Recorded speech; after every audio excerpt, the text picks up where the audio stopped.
what does gutsy mean to you? Gutsy means having the courage to carve your own path in this life, no matter how many people or things or systems are stacked against you, to lead with the courage that this human spirit has, I think. Welcome to the Gutsy Podcast, the show where you learn how to own what you actually want and shift the mind junk that's been holding you back. I'm Laura Ora, keynote speaker, coach, and your guide to help you get clarity, build confidence, and make the gutsy moves that change your life. Each week, I'm going to help you simplify things by teaching you how to get out of your head while stepping into action. This way you can achieve all those life shifts that you've been overthinking.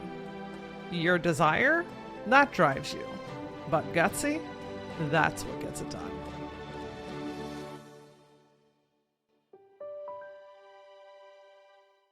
Before we dig in today, I invite you to take a really deep breath. Not just think about it, not say I'll do it later, but truly take a deep breath. Today's episode is a soft landing, a reminder that you don't have to earn your worth or push through to prove yourself. And if you've been feeling disconnected from your body, caught in hustle mode, or unsure how to slow down without guilt, this conversation is going to feel like a return. My guest today, Jessi Marino, is someone who doesn't just talk about embodiment. She truly lives it. Her presence alone invites you to exhale, get honest, and begin listening to the quiet truth that lives inside of you. Jessi is an artist of primal embodiment and tender of Soma gardens whose work invites us back home to our bodies and soul. For nearly 16 years, Jessi has guided advanced embodiment, energetics, and trained hundreds of teachers around the world. She's mentored rising priestesses, energy workers, and wellness guides in both personal and professional mastery, and has led sold-out retreats in 4 countries. Now rooted in Connecticut after living in Costa Rica, Jessi brings deep reverence for nature, the seasons, and the cyclical rhythms of life. A practicing witch and animist, she blends trust, presence, and a little magic in everything that she does. Before we dig in, I gotta know, are you the strong one for everybody else? The one that everyone else goes to and turns to for the answers and for guidance, but where is that person for you? I know that you are craving more freedom, more fulfillment, more depth, and you are tired of pretending like you're satisfied. Look, I know that you are ready to go to that next level, but you're doing it by yourself. You've got so many thoughts and ideas that it just feels overwhelmed and completely unclear. And you start to lean a little bit into it, and then you talk yourself out of it before you can even get started. If you are nodding along and you feel chills in your soul, I need you to hear me loud and clear when I say that you are the exact type of person that sees incredible results when we work together. In the Auraline Mastermind, we are going to get clarity on exactly what you want and the steps to get there without second guessing yourself. And guess what? You're not doing this shit alone anymore. Between the individual sessions that you and I are going to have and the group sessions that we're going to have twice a month and the access to me through Telegram, I'm telling you, by the end of the 6 months of working together, you're going to be telling the story of how you did it instead of why you couldn't. So if you are ready to make that move or expand to your next level, then go to lauraora.com/mastermind and sign up for Auraline. Okay, friend, we are tapping back into our bodies with just such magic and tenderness. So let's get into it. Hello, Jessi. Welcome to the Gutsy Podcast. Hello, thank you for having me. I'm really excited. Absolutely. Oh, I just love like this witchy, energetic, like lifting each other up, just yumminess that you carry with you. So I'm so happy to have you in this space. I love when yummy is associated with anything that I do. Right? I mean, no one has ever had anything bad that's yummy. I mean, seriously. I know. So I love when that word is involved. I'm here for it. Amazing. Tell us a little bit about the work that you do, because I just think that it's so deep and divine that I just want to hear it straight from you. Yeah. And I think we have to listen with all our senses too, because I'll do my best with words, but sometimes it's the texture of the way it's delivered. So at this point in my life, most of what I'm offering is a rooting back home. So supporting bodies. I'm a body person. I love to take care of the organism in all the ways that I can because it's trying so hard all the time to help us feel like we're home and like we belong to something.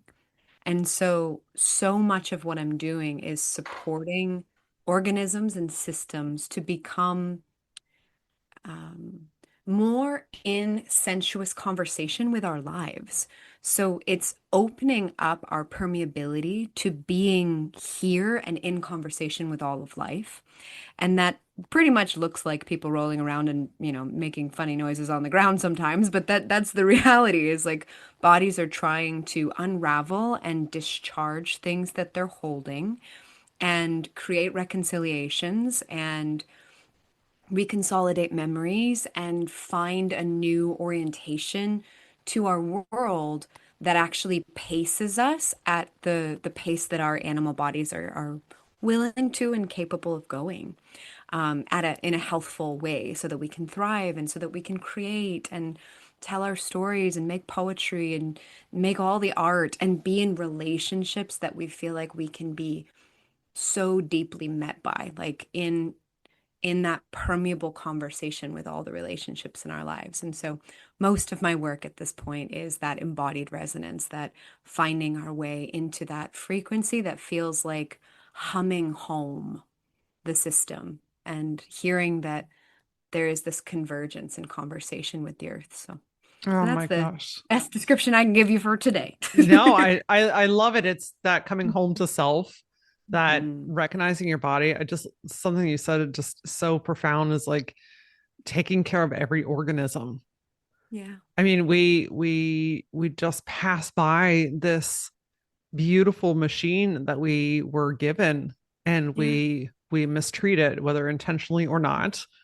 Yeah. We're just constantly going and pushing and compressing and avoiding, and the body holds, Yeah. the body stores. Really doing her best. I think that there's so much intellectualization of healing, and the body just wants a friend most of the time. It's like, hey, I'm trying really hard all the time, every day, and I just would love, to feel like you hear me. And that's really what bo like all of the bodies are like having that conversation with their, whoever's in the operating room running running the show, our intellect and our, way we think we need to do things. And the body's just like, can we just look at this leaf for a little while and have breakfast because I'm hungry? Yeah. It's actually quite simple, isn't it? It's so much more simple than we make it. It really is. I like this idea of like people rolling around on the ground making sound. So tell me Yep. more about what that is and what's behind it. Sure. Yeah. So I actually started out in terms of this realm of work, of wellness work. I entered in after losing 100 pounds and doing it in kind of like the aggressive fitness way. I met an energy healer for the first time in my late teens and immediately was like, this is fascinating. I'm crying and no one's touching me. And how is that happening? And so I was fascinated by how energetics worked. Um, and soon after becoming and, getting the credentialing to do energy work in my late teens, it was like yoga became the thing, right? Because I was very much, I want to move my body. My body wanted to move its way through my experience. And yoga was a beautiful door for that. And I became a yoga teacher. I taught many people how to be a yoga teacher. I ran tons of certifications all over the world. And I still love yoga. I love yoga for so many reasons. And yoga really just means connection. That's all it's ever meant.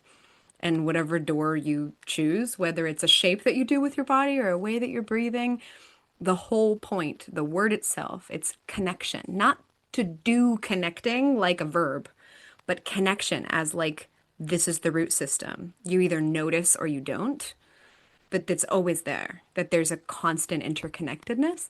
And so I ended up actually getting really sick because I did really, really well on the internet when the world went to shit. The world's been going to shit forever.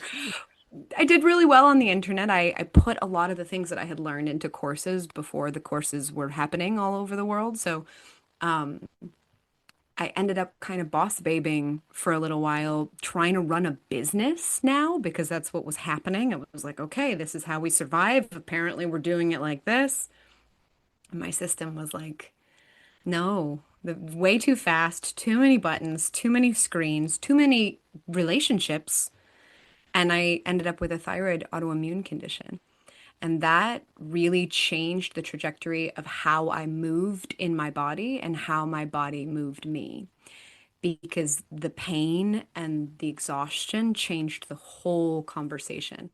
And so it turned into what was once yoga shapes, turned into a lot of listening as deeply as I could to what the micro level of movement was that was happening in the system. Really actually feeling fluid systems moving around, noticing what was happening in joints, like very subtle awareness. And so now what that's turned into is I built an embodiment modality that doesn't require people to have certain capacities to stand on their hands or capacities to hold their bodies in certain positions, and is incredibly lubricating for the system, is incredibly supportive for bodies to make whatever sounds they need to make, move in ways that they need to move, process, but I'm very big on slow drip processing. There's a lot of, I think, systems that are really focused on catharsis and kind of forcing catharsis and maybe faster than the body's ready for, which can make more trauma. So, Yes. I'm very big on slow titration, really gentle, listen to the system, let the system lead, and bodies will unravel and do very similar things when left to their own devices. And so the embodiment modality is actually based on 20 years of me watching what bodies do when given space to kind of free form and follow their own intuition. So yeah, so a lot of the retreats and the experiences that I'm leading at this point, when we're doing embodiment classes, it's a lot of how deeply can we listen? How much reverence and respect can we have for what we're experiencing and the communication the body gives? And can we allow in small doses that conversation to get deeper and richer and more honest so that every breath is a little more honest, every movement is a little bit less forced, a little bit less of my arm needs to do this, and a little more of I wonder what fingers want to be today, right? A little more of curiosity infusion, compassion infusion. I'm big on through all the pain doorways, we have access to sweet spots of pleasure in the system at the same time. There's like numbness over here, achy thing over there, and oh, over here is tingly, and that's interesting. And all of this happens at once inside of this body. So I'm never bored. I'm certain of it. I mean, it's a, and everybody is so unique and every drawl is so unique. You Exactly. know, one of the things that you just mentioned that I've recently, probably in the last year or two, have just really embodied is Mm. when I feel like I want to make sound. Oh my God, yeah. Such an underrated tool. I like it probably sounds ridiculous and I really don't care anymore because I feel so much better afterwards. Like, especially if I've been locked into something for quite some time Mhm. or I haven't talked in a while or I just have like a surge of something, even when I'm excited or I've got a lot of stuff going on, like my body is like, can you please just move that out of your mouth? Yes. And not in like the spoken Yeah. articulate communicate something way, but just like Ugh. ridiculous sounds. Yeah. Mhm. And it's, man, I started embracing that and I'm like, wow, everything just feels like it's flowing better. Exactly. That's exactly what it is. It's the energetic system, the fluid system, the emotional system. It gets backlogged of weird little sounds that we didn't. It's like every weird little sound that we didn't make because we were in a boardroom or we were in an environment where it was just not okay. They live in weird pockets in the tissue and they find random moments to erupt in other ways. So it's like we might as well just It's coming out one way or another. body's gonna try like hell to keep the system more fluid, like you're explaining, where things move in when they need to and out when they need to. And that I think is like when we talk about aliveness or like the experience of life force in the system or feeling really like you're capable of taking on your life or your choices or whatever's coming. It's how much is that energy moving through the system and how much is it getting snagged on all these little weird backlogged sounds and sensations and unprocessed emotions, it makes it a little bit harder for that to flow and to feel like we can move ourselves forward, you know? Yeah. What Yeah. about, because I know if you've not done any of this type of work or you're new to this or you're kind of intrigued by it, it's always met with resistance at first. I mean, even you probably still even at some point Totally. do as well. It's just because it's out of the box. It's a little bit different. Like, how do you break through or release some of that resistance or that awkwardness where you're like, I don't want to look or feel stupid? Yeah. I think it's a conversation around um this facade of certainty that we think we can have about anything um, Mm. in the world. Like we think we can know things for sure, and I think that's hilarious. I think it's hilarious that we think we can be so certain about just about anything.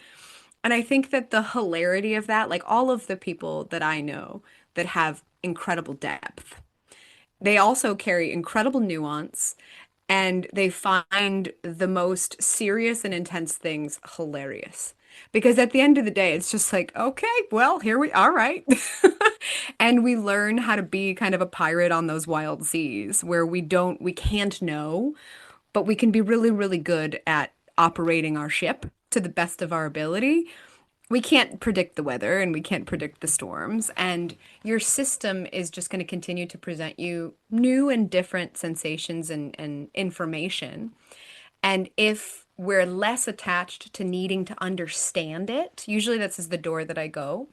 I'll say, can we become the parent to our system in this way where we're less concerned with needing to figure out what exactly is happening? Like if you get a funny feeling in your shoulder and we're just noticing our bodies, we're noticing that we have them, we're noticing that there's sensations. The first thing we do is we go, it's because of 1997 and these are the reasons.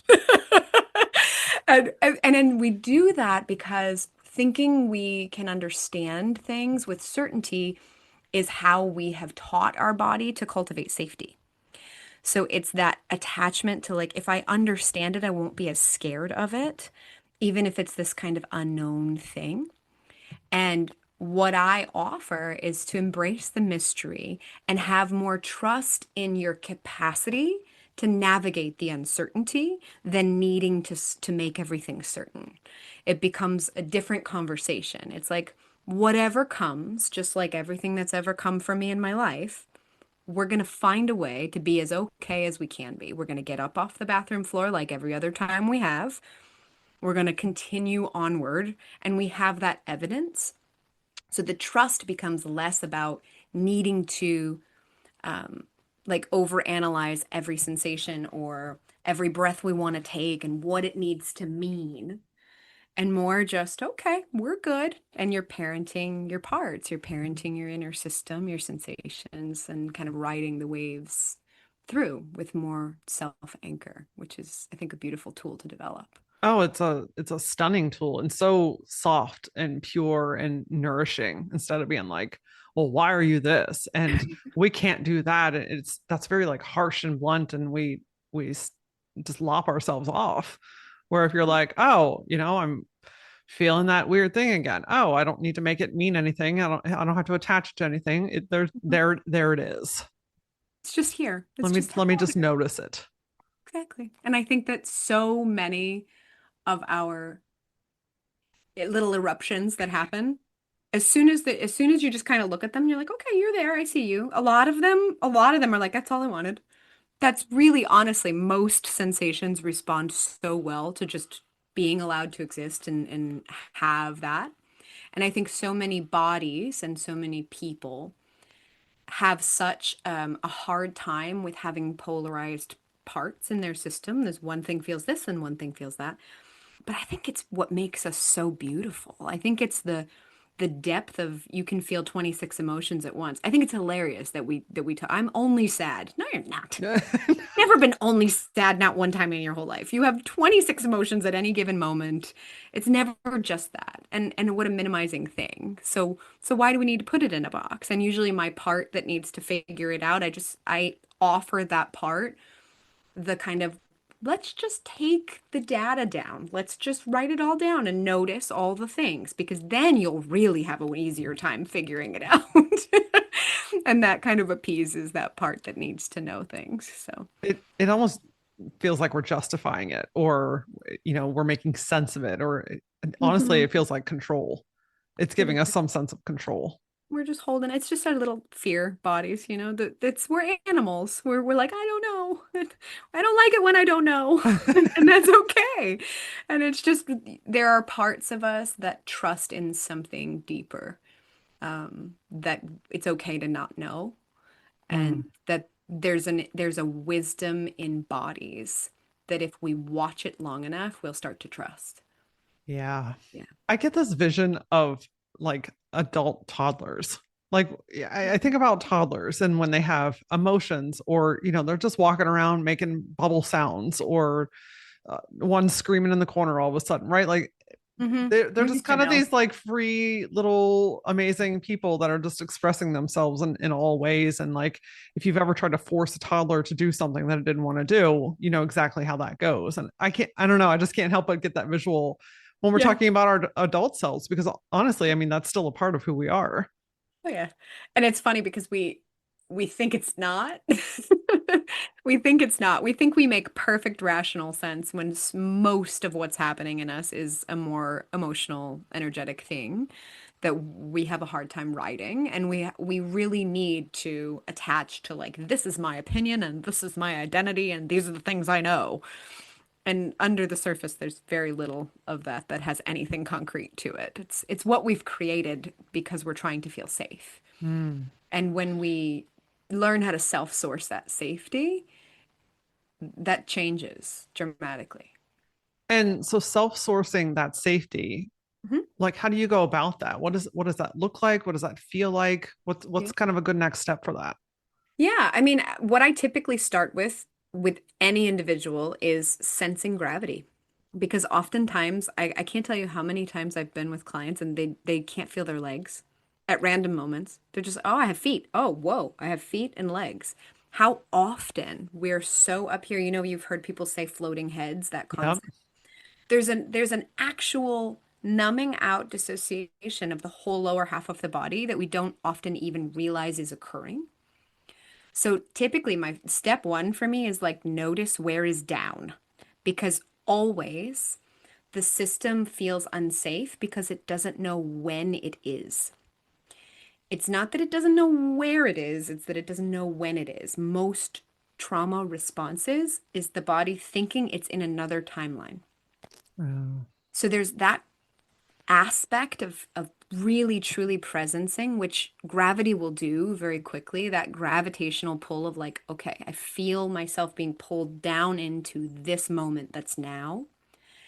And then typically I'll use all the ceptions, neuroception, interoception, exteroception, proprioception, just becoming very aware of like, that's the wall in front of me, that's the wall next to me, that's the wall behind me.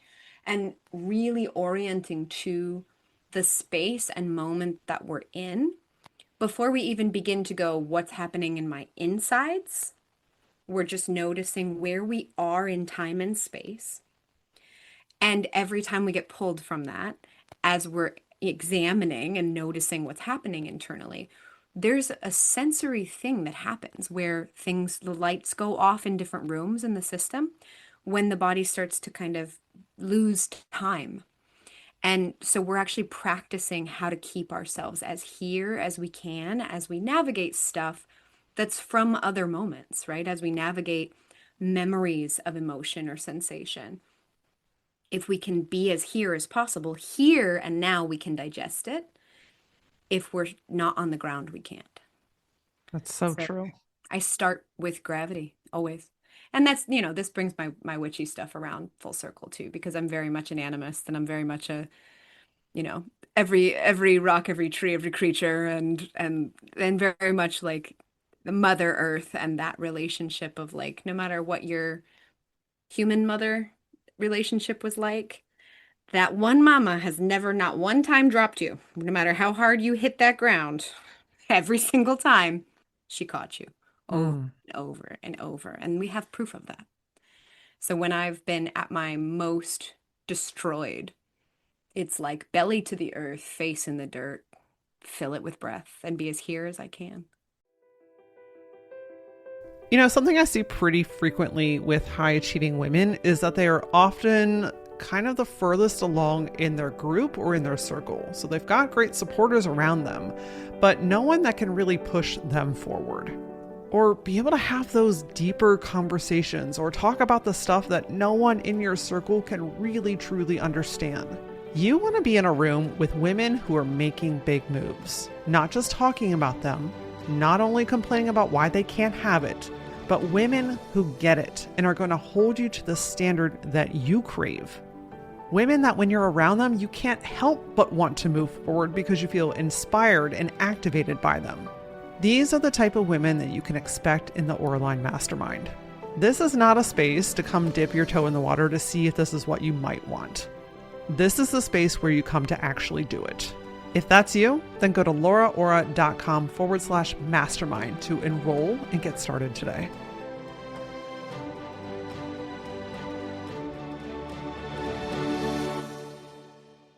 Oh, so beautiful. That goes back to that releasing and vulnerability and just allowing your body to do what you feel called and drawn to do, like I love a good grounding, bare feet on the ground kind of stuff. I mean, there's a reason that we feel relaxed and magical when we're at the beach, like the earth is healing. We just Trying. she's trying. We as a whole are not really helping a whole lot with that, but No, she is big and beautiful and magical and there to help us if we allow her to. Exactly. Giving space for that relationship to be cultivated, I think can be really corrective for the system when it comes to relationships. Because I do think that the majority of the backlog stuff that we store in our system is ache from different types of relationships, that we haven't felt the deep belonging that I think we're all craving. And that's also belonging to place, it's belonging to earth. And because if we let ourselves notice that, then we feel everything. Yeah. And that's the hard thing is like most people, you were asking about like the resistance or the dissociation or like the pushback.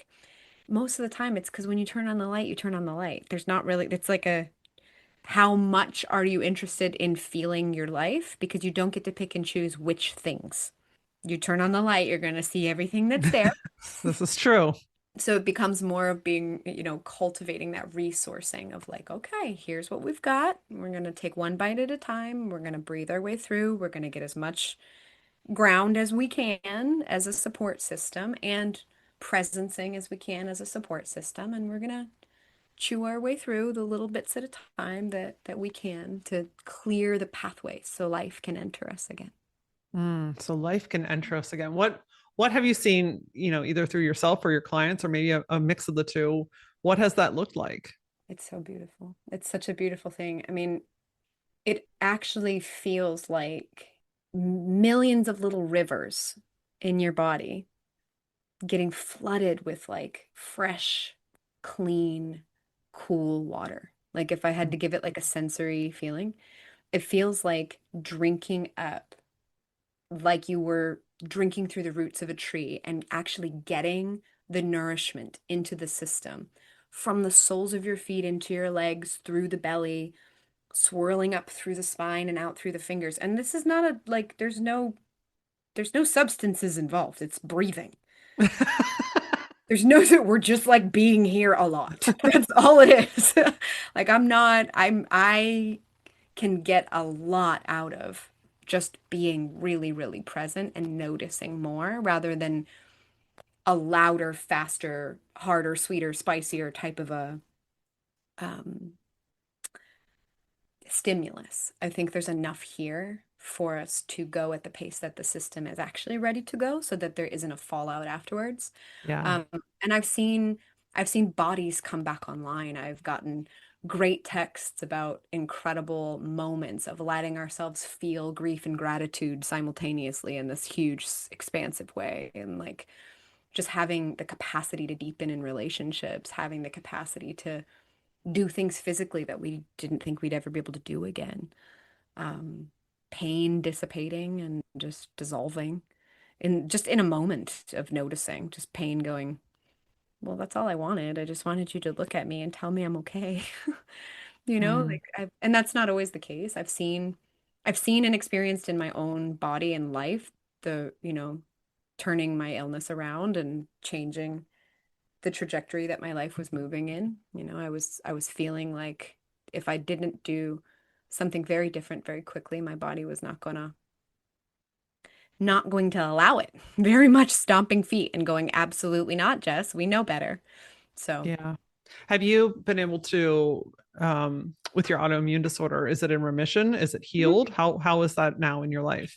It's in remission and I don't have symptoms. Amazing. Yeah, and that's just a couple of years. So, What do you think? I mean, I know it's a combination, but what do you think? What were some of the most important things that contributed to your body being able to get mhm. that into remission? I think slow pace, and being compassionate enough with my system to acknowledge that we are not designed to be taking in the amount of technology that we are. Yeah. We're not biologically designed to move at the speed we're moving. And we are also not biologically designed to manage and upkeep the amount of relationships that we are expected to.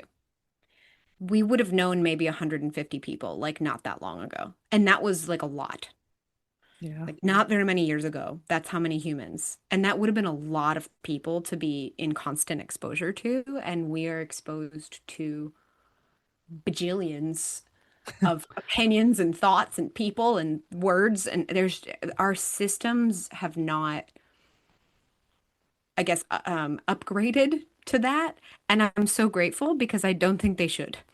I don't think we're Yeah. meant to digest that much. And so I think a big piece of my whole puzzle was recognizing the actual pace that organisms need to go, and maybe why so many things, even if they maybe give a temporary high or a temporary catharsis, are not sustainable in terms of methodology, in terms of because bodies they can't go that fast, do that much, be on all the time. So I think the biggest contributing factor for me was really pulling back on my exposure to screens and the amount of relationships I was trying to upkeep, having them the exposure that I had gotten and going at the pace that my body was willing to go and having that conversation so that it was a lot of like, are you good with this? Are we okay? Do you want to try? And slowly going, let's try. And then if you don't like it, we don't have to do it again. Just like I would with a child, right? Like in the Yep. same way with my body, just like, let's see if we can pick this up and put it down. Are you open to that? And slowly but surely, it became a kind of relationship that has just changed the trajectory of how I see bodies forever. As much as I had, spent so much time with and in and for bodies, this has been a deepening unlike anything else. And I'm grateful for that. Yeah, I mean it's profound work, but it changes things, you know. And I know that Mm. somebody's thinking right now, well, okay, how do I navigate? Because I do need to be on. I have to work on my computer. I run my Yep, business on my phone. I have, like I have to be part of that wave and absolutely. also slow down and listen to and talk to my body at the same time. I'm not a big fan of the word balance because I don't know that that exists, but Hmm. like, how do you navigate Yeah. needing to be in both of those worlds? Yeah. I mean, I think what happens is it has to matter enough to fit onto the schedule at all, first of all. It has to matter enough, and I hope it doesn't have to matter enough that you get really sick because it's not worth it, I promise. It has to matter enough to be prioritized as a primary facet of what we're doing.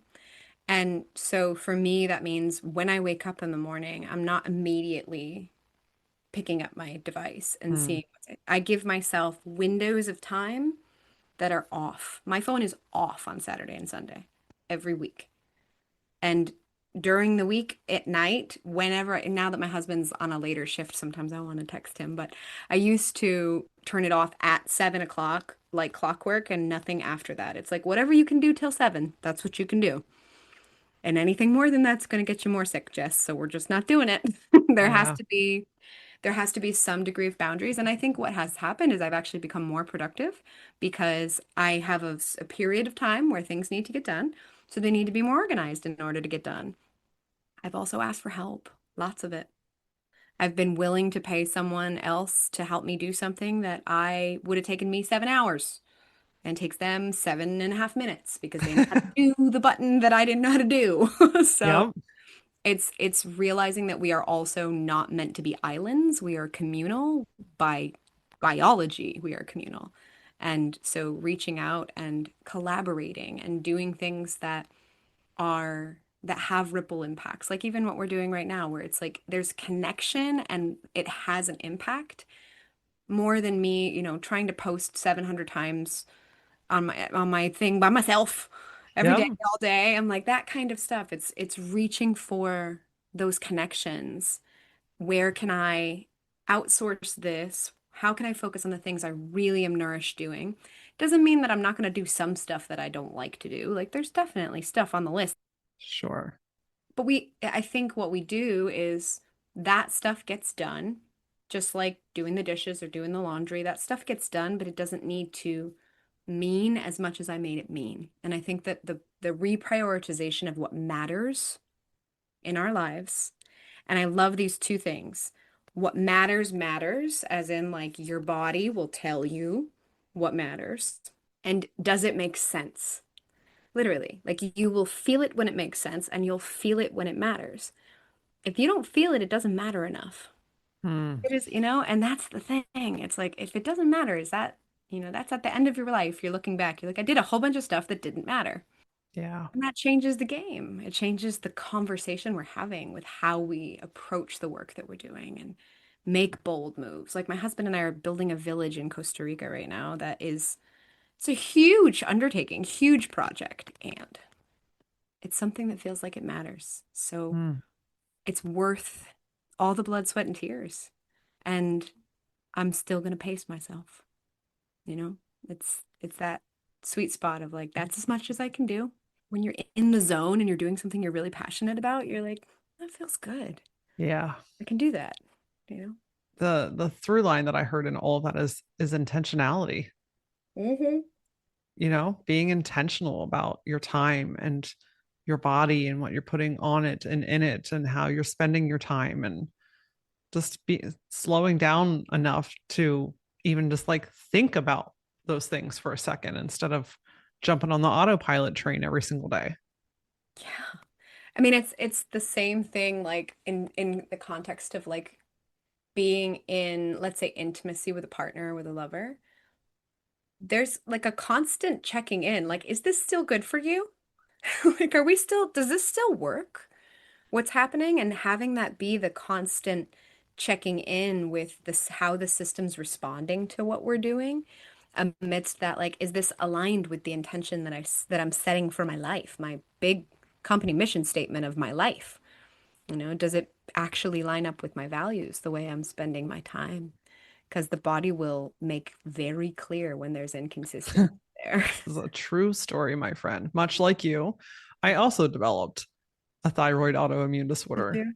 when I was Interesting. continuously doing things in my work that I was no longer wanting to do, but I was being called to be a speaker, but I was not using my voice. Of course. And now I'm singing, so we're yes, Well, see, there is a correlation with sharing a message, using your voice, Mhm. creating art with your mouth. Like there's something very deeply and undeniably connected with the thyroid and your throat chakra, because once I sold my first business, I went all in on speaking. I went all in on the podcast. Like I'm using my voice is my prime Yep. communication tool. Hmm. I don't have any medication for my thyroid anymore. Yeah. I'm also in remission. You know what I mean? And I was on the medication for a while and like I Hmm. needed to get things balanced and to like make Hmm. sure it doesn't get into an unsafe zone. But I could even sense and feel when my body was like, it's time to cut it back. it's time to, let's pull it. So I would reach out to the doctor, right? I did it in a way that I didn't want to screw anything up. And we Mhm. would reduce a half a pill a week for a month or two. And then again, and then again. And then I was on the lowest dose humanly possible. I was like cutting a singular tablet into quarters. So I'm taking this like teeny itty bitty piece. And I called him one day. I was like, I think Mhm. I think I'm done. Like, I think my body's telling me that it's done. Yeah. And, I go for regular labs and she's good, but I'm allowing that energy to flow through her. I'm using her the way that she has been asking me to for so very long. Mm-hmm. It's profound. I mean, it when we literally just stop and listen Mm-hmm. and work with the tools that we were given, we have so much more power than we give ourselves credit for. Agree. I agree wholeheartedly. And I'm such an advocate for like when medicine helps, I love it.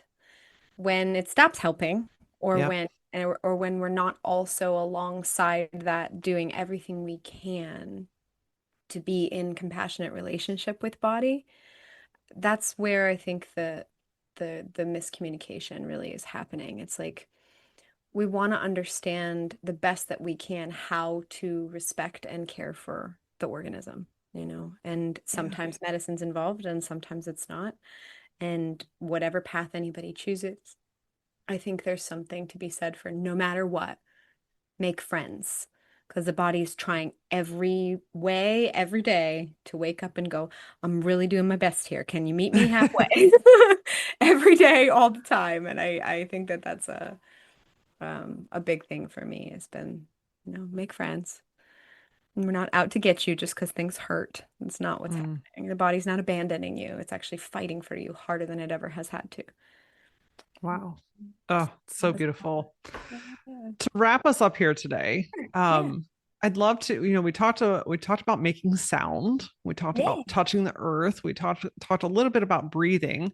Mhm. What's a couple techniques that we might be able to implement or start working with in our daily lives? Sure. Okay. Let's do a vessel breath together. This is kind of a cool concept. So this I love this, and you've probably done some variation of this before.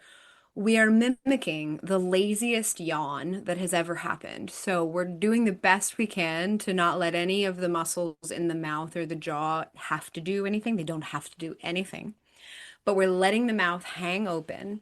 And the invitation is to imagine that you're pouring the breath down into the belly and letting it fill up as much of the entire torso cavity as it can. And then releasing it's both in and out through the mouth. So it sounds kind of wild. And you notice the jaw, the tongue, the throat, all the muscles in the throat, and the belly just getting soft to just fill up and soften. We don't breathe like that enough. We do very No, we don't. I'm doing it right now as Jesse's talking. Like it's just very like, Yeah. yeah, that. It's supposed to put you down, like it's supposed to get you into the ground as much as possible and just to make some space in the throat and the mouth. We do a lot of really controlled breathing and we think we're breathing nice to our body, but we're going, and it's like, okay, calm down. The system doesn't I've enjoy seen that. some pretty aggressive breathing techniques. I'm like, listen, I want you to know that if I do that, I am passing out. And this is the thing. And I'm like, I get it how it could be really beneficial for some people sometimes. I think that like there's a technique for everyone at every moment in their life. For me, things have been hard, fast, and intense enough in my lifetime that I don't really need more of that. So I will. I I support that message every single day for the rest of my life. that's a sweet one. And then the other one that I would offer for those who are just kind of playing around, and this is the how I begin a lot of the work that I'll do, is I'll put you laying down on your back so that your knees are pointing up and your feet are on the ground. You can let your knees fall into each other if you want to. This is to get as much of your lower back on the ground as possible because if you lay flat, you'll have kind of that dip in your lumbar spine and it won't make contact. We want your your whole sacrum and your pelvis to have a conversation with gravity as best as possible. Sometimes I'll do this thing called crumb drops because it's your sacrum and I think it's fun. I think it's cute. You're just you're just picking your sacrum up like one little itty bit off the ground and just going plop, plop, plop. And what it does is actually it's sending this signal of like I'm on the ground. I'm on the ground again. Look, I'm on the ground. You're giving your body that awareness, which I think is really sweet. And it doesn't have to be fast. It can be just little drops of the sacrum down. And then if a body feels willing, the invitation is how much sensation are you open to feeling? Because as soon as you start moving, as soon as you start deepening your breath, you will feel more. It's inevitable that that will happen. So I'm always like, take it at your pace, right? Because as you bring more breath in and as you start to move, you're going to notice that there's so much going on in this organism. And so you can always take breaks. But what I'll do is I'll have with the body in that position a curling and uncurling of the tailbone. You don't pick your butt off the ground. You don't need to squeeze your booty muscles. You're just like rocking like a boat, really, really gently. And what I imagine that as is pulling gravity up through the feet, funneling it up through the legs like roots, sending it into the pelvis, and then the pelvis kind of moves it through the rest of the system with that rocking, like an ice cream scoop. And it's actually moving life around in the body, in Mm. addition to lubricating the tissue and supporting fascia, and then, joint insertions are supported by that.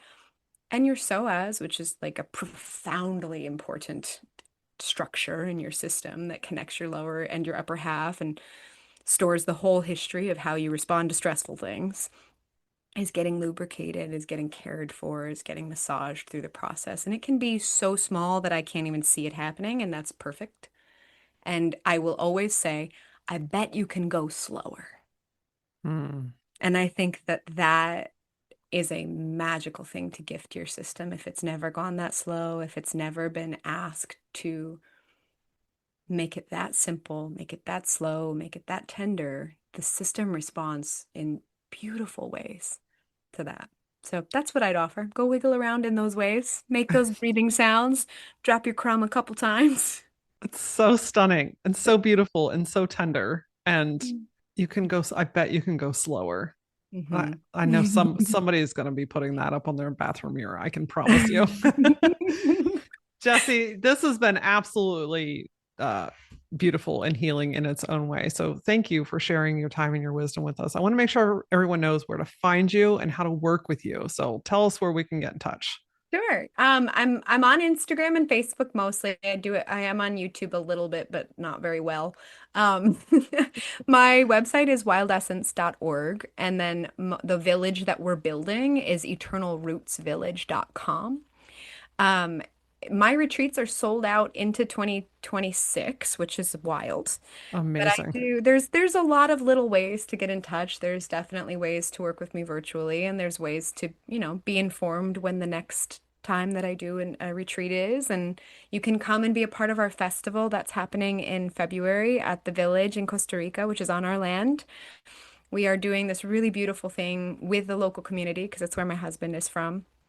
So it's all very much like supported by and very excited. The local community is very excited to welcome us, which is not always the case, right? Because people kind of come into places where they think they own things and then stomp around like they think they own things, and that's not what we're going to be doing. So we'll be music and family friendly and sober and wiggling and dancing and play and celebration of life and culture and preservation of the Caribbean culture of Costa Rica. That's happening in February next year. And it's just 3 days of playing in the jungle. And for everyone, for men, women, children, for elders, I believe that we really need to see all stages of life and angles of life and different cultural experiences in order to develop the capacity for the empathy that we need to be Mm. having right now. Yeah, so when, whether it's a magical thing or a movement thing or that kind of stuff is mostly always on my website or on my Instagram, so you can connect with me in any of those places. Perfect. We will link those in the show notes. And I got to know, what does gutsy mean to you? Gutsy means having the courage to carve your own path in this life, no matter how many people or things or systems are stacked against you. To lead with the courage that this human spirit has, I think. I hope that today's conversation reminded you just how important your relationship with your own body and energy really truly is. I mean, in all honesty, if we don't have our bodies, we have nothing. You were put here to feel alive, and you have every ounce of power within you to be able to live that on a regular. If today's episode inspired you, I challenge you to send it to 2 women in your life who could use a little reminder that their bodies are sacred. Let's spread these gutsy moves by reclaiming ourselves and impacting the women in our lives. If we're not friends already, come connect with me. I am on Facebook, TikTok, and Instagram. And as always, until I see you next time, stay gutsy.